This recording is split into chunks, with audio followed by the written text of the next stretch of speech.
My MEd capstone project is an e-magazine I created to help teachers and teacher librarians understand the basics of building a personal learning environment.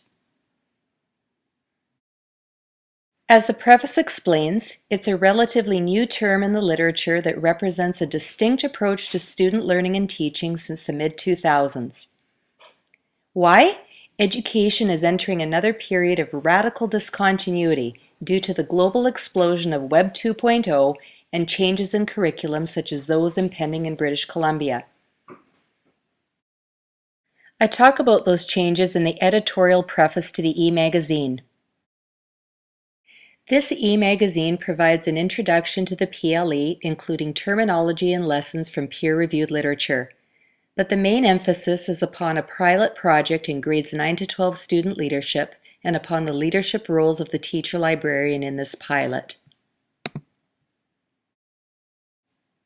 A PLE includes elements of online learning, virtual learning environments, and personalized learning, but it's a distinct approach that evolved from pedagogies such as connectivism and those related to self-regulation and self-direction. A PLE supports formal learning in schools and informal learning that occurs beyond the curriculum. The environment of a PLE includes physical spaces, Web 2.0, and learning communities within both spaces. As the image of the scale suggests, the roles of teachers and students are balanced, challenging the top-down model of teacher as unilateral expert.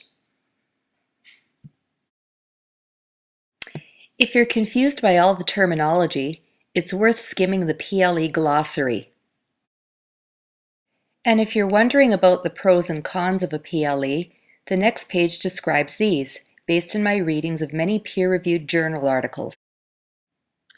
The next 7 pages focus upon my pilot project in grades 9 to 12 student leadership. This project represents the beginning iteration of a PLE, students creating individual blogs to manage their activities and personal learning and leadership experiences. I begin by describing the rationale for this iteration of a PLE, the collaborative planning between the leadership teachers and teacher librarian, and our respective instructional roles. The next few pages outline the focus of the 3 blogging lessons, delivered to 3 groups of 90 students over a 3-week period: the experimental sandbox session, the lessons on digital identity and digital management, and the initial guidelines for content design and privacy settings.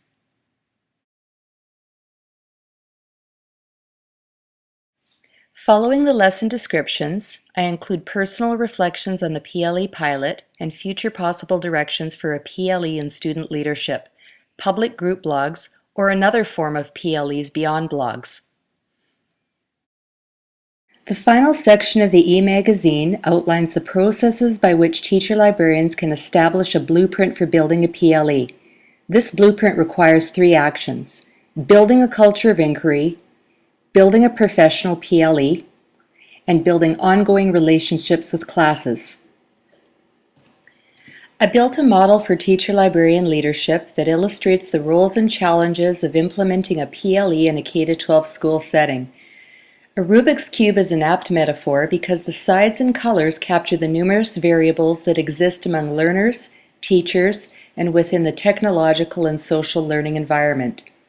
The arrows represent the dynamic process by which a teacher librarian works with colleagues to ascertain the unique iteration of a PLE that will work best for a learning situation and determine the ideal collaborative role of a teacher librarian, whether it is as draftsman, architect, or engineer.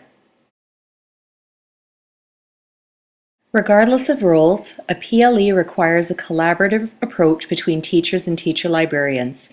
PLEs represent an approach to 21st century teaching and learning that requires a high degree of instructional guidance from educators.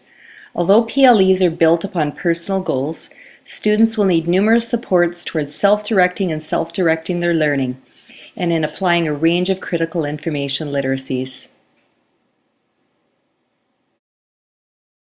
For further information, please check out the scholarly and practical resources on my resource page.